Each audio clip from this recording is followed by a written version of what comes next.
جو شخص دین میں کمی کرنے کا مرتکب ہوا وہ بھی گنہگار ہے، اور جو شخص دین میں زیادتی کا ارتکاب کر بیٹھا وہ شخص بھی گنہگار ہے۔ تو معاملہ یہ سمجھ آیا کہ دین کسی کی مرضی کا نام نہیں ہے، دین کسی کی چاہت، منشا، آرزو، امید اور خواہش کا نام نہیں۔ دین نام ہے اس پیغام کا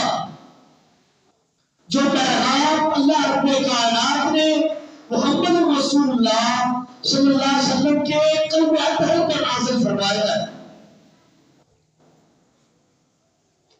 اس میں کسی کی رائے، کسی کی خواہش، کسی کا ارادہ، کسی کی آرزو، کسی کی تمنا نہیں چلا کرتی۔ جو شخص دین میں آرزو کو، خواہش کو، تمنا کو اور دین میں مرضی اور منمانی کو داخل کرنے کی کوشش کرے گا وہ شخص ٹریکلیس ہو جائے گا، بے راہ ہو جائے گا، وہ اپنا راستہ بھول جائے گا، صراط مستقیم سے بھٹک جائے گا۔ جس صراط مستقیم کو میں نے اور آپ سب نے نماز کی ہر رکعت میں اللہ سے مانگا ہے، وہ راستہ، وہ طریق اور صراط مستقیم چھوٹ جائے گا۔ وہ کمی اور زیادتی عقیدے میں ہوئی تب بھی انسان برباد ہے، کمی یا زیادتی عبادات میں ہوئی تب بھی انسان تباہ و برباد ہے، اور عبادات میں، فرضی عبادت میں ہوئی تب بھی انسان بیکار ہے، تباہ و برباد ہے۔ اور اسی طرح یہ کمی، زیادتی، افراط اور تفریط، حد سے تجاوز نفلی عبادت میں ہوا تب بھی انسان بیکار ہے، تباہ ہے، برباد ہے، اس کا ذرہ کے برابر بھی جنت میں جانے کا کوئی راستہ اور طریق نظر نہیں آتا۔ پچھلے جمعہ فرضی عبادت کے متعلق گفتگو کی تھی کہ فرضی عبادت میں افراط و تفریط، کمی یا زیادتی، کمی بیشی آ گئی تو وہ نیکی، وہ عبادت نہیں رہتی، اور جو چیز عبادت نہ بنے اس پر اجر بھی نہیں ملتا۔ آج گفتگو ہوگی نفلی عبادت میں اگر افراط اور تفریط آ گیا کیا وہ عبادت خسارے کا سبب بنے گی یا اس عبادت میں افراط و تفریط کی گنجائش باقی ہے؟ کیونکہ بعض لوگ نفلی عبادت میں افراط و تفریط کر جاتے ہیں، کیا اس میں گنجائش ہے؟ یا اسی طرح جس طرح فرضی عبادت کے لیے اللہ نے افراط اور تفریط، کمی بیشی کو قبول نہیں کیا۔ صحیح بخاری کی حدیث ہے، نبی علیہ الصلوۃ والسلام نے دیکھا صحابہ کرام لگاتار روزے رکھ رہے نفلی، رمضان المبارک کے نہیں کیونکہ وہ فرضی ہے، نفلی روزے لگاتار رکھ رہے۔ امام الانبیاء نے فرمایا لا تواصلوا، غسل نہ کرو، غسل نہ کرو، وصال نہ کرو۔ وصال کا معنی ہے ایک روزے کے ساتھ دوسرے روزے کا ملا لینا، یعنی درمیان میں بیچ میں کوئی وقفہ نہ ہو، ایک رکعت دوسرے دن دوسرا، تیسرے دن تیسرا، چوتھے دن چوتھا، لگاتار مسلسل تسلسل کے ساتھ روزے رکھنے سے نفلی امام الانبیاء نے منع فرمایا ہے۔ آپ نے منع کر دیا۔ بعض صحابہ کرام نے نفلی عبادت سمجھتے ہوئے روزے ترک نہیں کیے، چھوڑے نہیں، لگاتار رکھتے رہے۔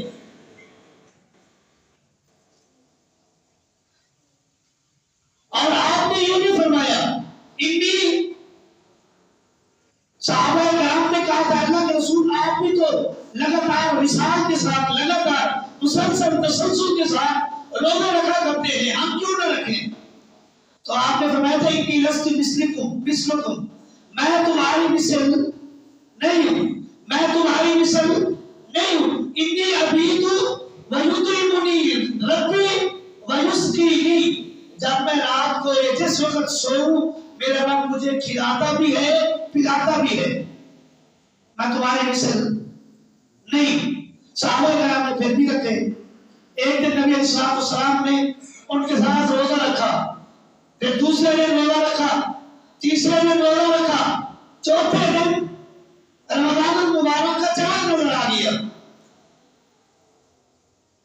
آپ نے فرمایا لو تأخر الہلال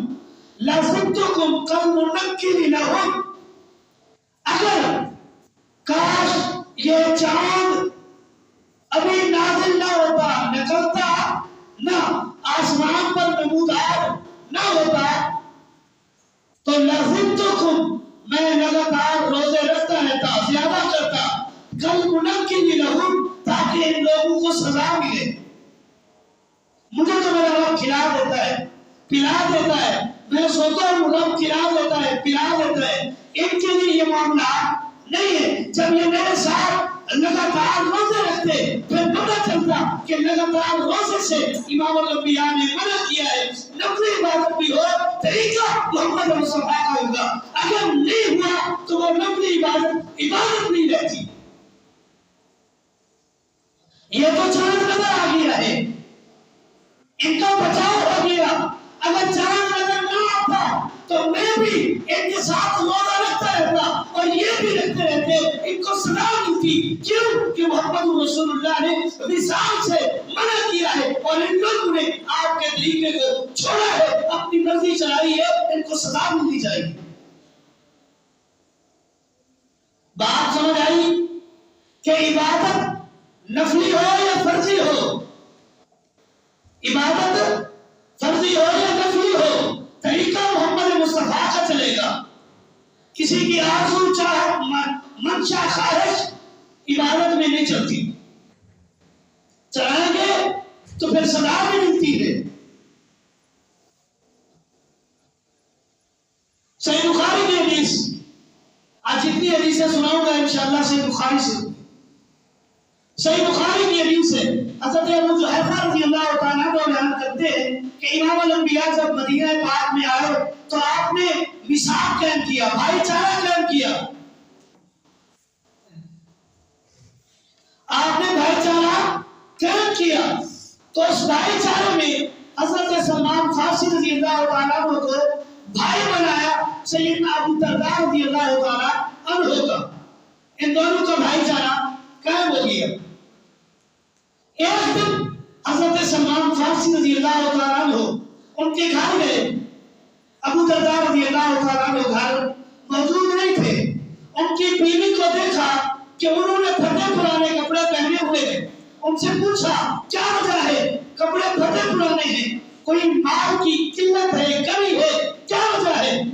تو ان کی بیوی نے جواب دیا آپ کا بھائی ابو الدرداء رضی اللہ تعالیٰ عنہ دنیا سے بیزار ہو چکا ہے، اس کی سوچ ہے سمجھ ہے کہ دنیا کی کوئی ضرورت نہیں ہے، اصل چیز عبادت ہے، وہ ہر وقت رب کی عبادت میں لگا رہتا ہے، تو ہمارے پاس پھر کمی ہی آنی ہے۔ جب سارا دن ساری رات انسان عبادت میں رہے کمائے کچھ نہ، تو پھر یہی پھٹا پرانا لباس پہننا پڑے گا۔ سیدنا سلمان فارسی رضی اللہ تعالیٰ عنہ بیٹھ گئے، تھوڑی دیر بعد ابو الدرداء رضی اللہ تعالیٰ عنہ اپنے گھر آ گئے، دیکھا کہ میرا بھائی سلمان فارسی رضی اللہ تعالیٰ عنہ آئے ہیں، بیوی سے کہا کھانا بناؤ، کھانا بنا دیا، ان کے سامنے پیش کیا، تو سیدنا سلمان فارسی رضی اللہ تعالیٰ عنہ نے کہا کہ آپ میرے ساتھ کھانا تناول فرمائیے، انہوں نے کہا نہیں مجھے تو روزہ ہے، میں دن کو روزہ رکھتا ہوں اور رات کو ساری رات رب کی عبادت میں قیام اللیل میں لگا رہتا ہوں، مجھے تو روزہ ہے۔ تو سیدنا سلمان فارسی رضی اللہ تعالیٰ عنہ نے اس کھانے کو اٹھایا، اپنے سے ہٹا لیا، اٹھا دیا کہ اگر آپ نے نہیں کھانا تو آج میں بھی نہیں کھاؤں گا۔ ابو الدرداء رضی اللہ تعالیٰ عنہ نے دیکھا کہ مہمان کھانا نہیں کھا رہا، تو انہوں نے اپنے نفلی روزے کو کھول لیا اور سلمان فارسی رضی اللہ تعالیٰ عنہ کے ساتھ کھانا کھانے لگے، کھانا کھا لیا، رات ہو گئی،